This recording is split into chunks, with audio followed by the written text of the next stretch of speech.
Pakistan democratic movement کے سربراہ مولانا فضل الرحمان نے پارلیمنٹ میں انتخابی اصلاحات سے متعلق قانون سازی کو تسلیم نہ کرنے کا اعلان کر دیا۔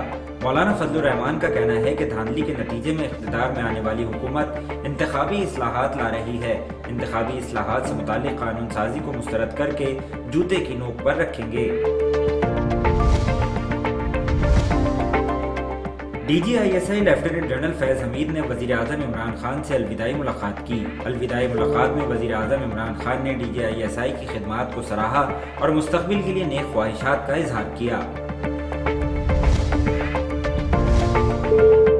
جوڈیشل مجسٹریٹ ملیر کی عدالت میں ناظم جوکیو قتل کیس میں اہم پیش رفت۔ مقتول کے بھائی اور مدعی مقدمہ افضل جوکیو نے اپنا 164 کا بیان ریکارڈ کرا دیا، جس میں انہوں نے کہا کہ میرے بھائی کے قتل میں پیپلز پارٹی کے رکن قومی اسمبلی جام عبدالکریم ملوث نہیں، لہذا مقدمے سے جام عبدالکریم کا نام نکالا جائے۔ پاکستان میں کورونا سے مزید 10 افراد جان کی بازی ہار گئے اور 460 نئے کیسز بھی رپورٹ ہوئے۔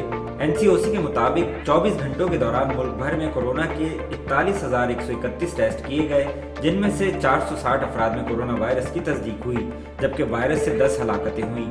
کورونا کے مثبت کیسز کی شرح 1.11% رہی۔ چین امریکہ کو پیچھے چھوڑتے ہوئے دنیا کا امیر ترین ملک بن گیا۔ امریکی جریدے بلومبرگ کے مطابق عالمی دولت 2 دہائیوں میں 156 کھرب سے بڑھ کر 514 کھرب ڈالرز تک پہنچ گئی ہے، جس میں سے چین کی دولت 120 کھرب ڈالرز اور امریکہ کی دولت 90 کھرب ڈالرز ہے۔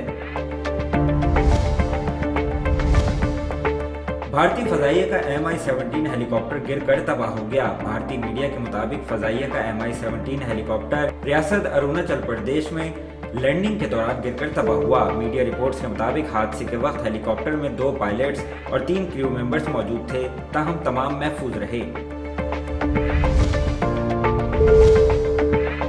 بنگلہ دیش کے خلاف پہلے T20 کے لیے قومی ٹیم کا اعلان کر دیا گیا۔ پاکستان کرکٹ بورڈ کی جانب سے بنگلہ دیش کے خلاف پہلے T20 کے لیے 12 رکنی ٹیم کا اعلان سوشل میڈیا پر کیا گیا۔ پہلے T20 کے لیے قومی ٹیم کی کپتانی بابر اعظم کریں گے، جبکہ شاداب خان قومی ٹیم کے نائب کپتان ہوں گے۔ اور 70 سال کی عمر میں گینیز ورلڈ ریکارڈ بنانے والے نسیم الدین پاکستان کی تاریخ کے معمر ترین ورلڈ ریکارڈ ہولڈر بن گئے۔ کراچی سے تعلق رکھنے والے نسیم الدین، جو 45 سال ویلڈنگ کے کام سے وابستہ ہیں، لوہے کے گیٹ اور کھڑکی دروازے بنانے کا کام کرتے ہیں۔ انہوں نے 70 سال کی عمر میں گینیز ورلڈ ریکارڈ میں نام درج کروا کر تاریخ رقم کر دی اور انگلینڈ کے ڈونی بیکسٹر کے 1 منٹ میں 13 سیب توڑنے کے ریکارڈ کو 18 سیب توڑ کر اپنے نام کر لیا۔